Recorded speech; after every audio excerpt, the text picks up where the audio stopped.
Hi friends, welcome to VIP Vasni channel. இன்றைக்கி என்ன பார்க்க போகிறோன்னா சிக்கன் டிக்கா வித் தந்தூரி சட்னி எப்படின்னு தான் நம்ம பார்க்க போகிறோம். வீடியோ ஸ்கிப் பண்ணாமல் லாஸ்ட் வரைக்கும் பாருங்கள். அப்படியே சப்ஸ்கிரைப் பண்ணாதவங்க சப்ஸ்கிரைப் பண்ணிக்கோங்க. பக்கத்தில் இருக்க பெல் ஐக்கானை கிளிக் பண்ணும்போது ஆல்ன்ற ஆப்ஷன் கொடுங்க.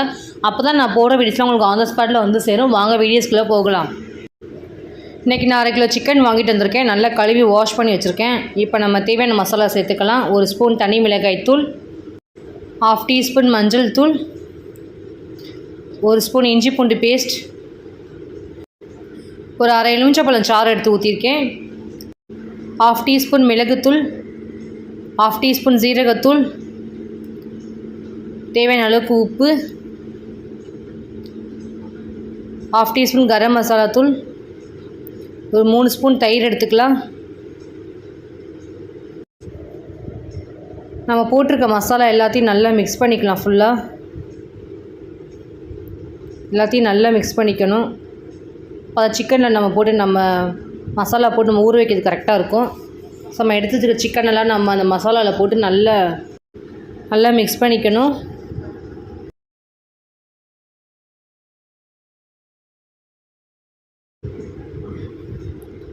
நல்லா மிக்ஸ் பண்ணியாச்சு. நம்ம ஒரு பிளேட்டில் எடுத்து மாற்றிக்கலாம். குடைமிளகாய், வெங்காயம் எல்லாத்தையும் நம்ம ஸ்கொயராக கட் பண்ணி வச்சுருக்கணும். அந்த கட் பண்ண பீசஸ் நம்ம இதில் போட்டு நல்லா மிக்ஸ் பண்ணிக்கலாம். ஃபஸ்ட்டு குடைமிளகாயை சேர்த்துக்கலாம். எடுத்து வச்சுக்க வெங்காயத்தை சேர்த்துக்கலாம். நல்லா அந்த மசாலாலே சேர்த்து நல்லா மிக்ஸ் பண்ணிக்கலாம். இந்த சிக்கனில் போட்டு நல்லா நம்ம மிக்ஸ் பண்ணிக்கலாம். மசாலா கொஞ்சம் நல்லா ஊறணும், அதனால் ஃபுல்லாக நம்ம சிக்கன்லேயே மிக்ஸ் பண்ணிக்கலாம். நல்லா மிக்ஸ் பண்ணி ஒரு 1 hour 2 ஹவர்ஸ்க்கு நல்லா ஊறணும் அந்த மசாலாவோட. நம்ம முதல் நாள் கூட அதை ஸ்டோர் பண்ணி கூட வச்சு கூட குக் பண்ணலாம். ஆனால் ஒன்றும் பிரச்சனை இல்லை. எவ்வளோ நமக்கு ஊறுதோ அவ்வளோ நமக்கு டேஸ்ட்டு கொடுக்கும். அதனால் நல்லா ஊறட்டும் 2 ஹவர்ஸ்க்கு. ஊறுற வரைக்கும் நம்ம தந்தூரி சட்னி செய்ய ஸ்டார்ட் பண்ணிடலாம். ஒரு கைப்பிடி அளவுக்கு நம்ம புதினா எடுத்துக்கலாம். அதே அளவு கொத்தமல்லி எடுத்து போட்டுக்கலாம். ஒரு துண்டு இஞ்சி எடுத்துக்கலாம். ஒரு 2 பச்சை மிளகாய் போட்டுக்கலாம். வறுத்து வச்சுருக்க வேர்க்கடலை நம்ம அந்த மிக்சியில் சேர்த்துக்கலாம். பாதி எலுமிச்சம்பழத்தை எடுத்து சாறை நல்லா புழிஞ்சு விட்டுக்கலாம். எடுத்து வச்சுருக்க எல்லா பொருளையும் நம்ம மிக்சியில் நல்லா அரைச்சிக்கலாம். நல்லா அரைச்சிட்டு வந்திருக்கேன்.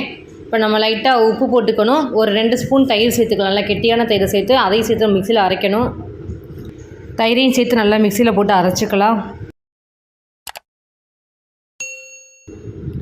அரைச்சிட்டு வந்தாச்சு. நல்லா ஃபைன் பேஸ்ட்டாக எடுத்து பாருங்கள். நல்லா தந்தூரி சட்னி ரெடி ஆகிடுச்சு. என்ன தான் நமக்கு மைனஸ் இருந்தாலும் அந்த தந்தூரி சட்னி தொட்டு சாப்பிட்றது டேஸ்ட்டு சான்ஸே இருக்காது. ஸோ இப்போ நம்ம சிக்கனை நம்ம டிக்கா ஃப்ரை பண்ண ஸ்டார்ட் பண்ணிடலாம்.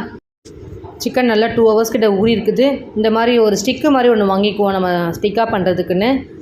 ஸோ அந்த டிக்காவில் நம்ம ஒன்றா நம்ம அந்த ஸ்டிக்கில் வச்சு நம்ம சொருகிக்கணும். ஃபஸ்ட்டு குடமிளகாயை சொருகிக்குவோம். அடுத்து சிக்கனை சொருகிக்கணும். அடுத்து வெங்காயத்தை சொருகிக்குவோம். திரும்பி சிக்கனை சொருகிக்குவோம். அப்படியே மாற்றி நம்ம இப்படியே ஒன்றா சொருகிக்கிட்டே இருக்கணும்.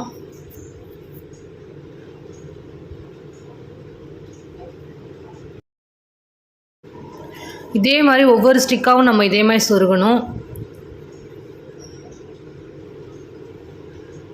குடைமிளகாயில் வேறு ஏதாவது கூட நம்ம பண்ணிக்கலாம். இப்போ குடைமிளகாயில் நிறைய கலர்ஸ்லாம் இருக்குது. நம்ம அந்த கலர்ஸ் கூட நம்ம சூஸ் பண்ணிக்கலாம். நிறைய வெரைட்டி கலர்ஸாக நமக்கு டிக்கா ரெடியாக இருக்கும்.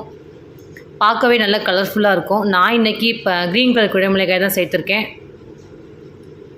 உங்களுக்கு என்ன கலர் வேணாலும் நீங்கள் சேர்த்துக்கலாம்.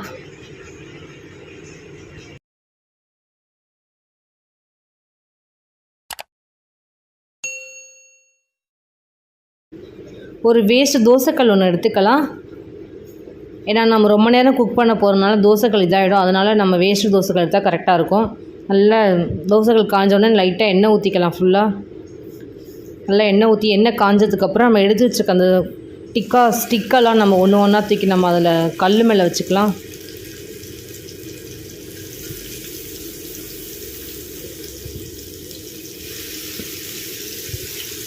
நல்லா குக் பண்ணோம். அடுப்பை நல்லா ஸ்லோவில் வச்சுட்டிங்கன்னா வச்சுக்கோங்க, நல்லா குக் ஆகும் சிக்கன். ஸோ ஹை ஸ்பீடில் வச்சுன்னா கொஞ்சம் கஷ்டம். அதனால் கருகிடும் மசாலாவும் நமக்கு. அதனால் நல்லா அடுப்பை ஸ்லோவில் வச்சுட்டு நல்லா ஃப்ரை பண்ணிங்கன்னா நல்லா குக் ஆகிடும் சீக்கிரமாகவே. திருப்பி போடலாம். அப்படியே ஒரே பக்கமாக குக் ஆகுது. ஒரு பக்கம் திருப்பி போடணும், ஒரு பக்கம் குக் ஆகிருக்குது லைட்டாக.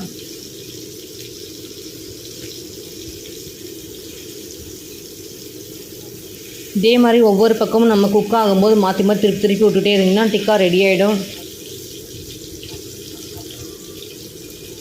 டிக்கா அந்த தந்தூரி சட்னி சான்ஸே இருக்காது, டேஸ்ட்டு சூப்பராக இருக்கும்.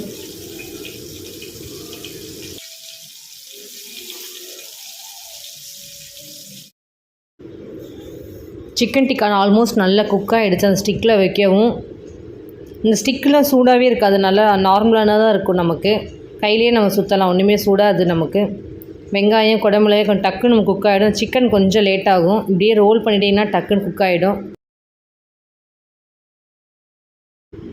சிக்கன் டிக்கா நல்லா ரெடி ஆகிடுச்சு, நல்லா வெந்துருச்சு. நமக்கு சிக்கனுமே நல்லா குக் ஆகிடுச்சு. என்னோடய ஸ்டைலில் உங்களுக்கு சிக்கன் டிக்கா செஞ்சு காமிச்சிருக்கேன் வித்து தந்தூரி சட்னியோட.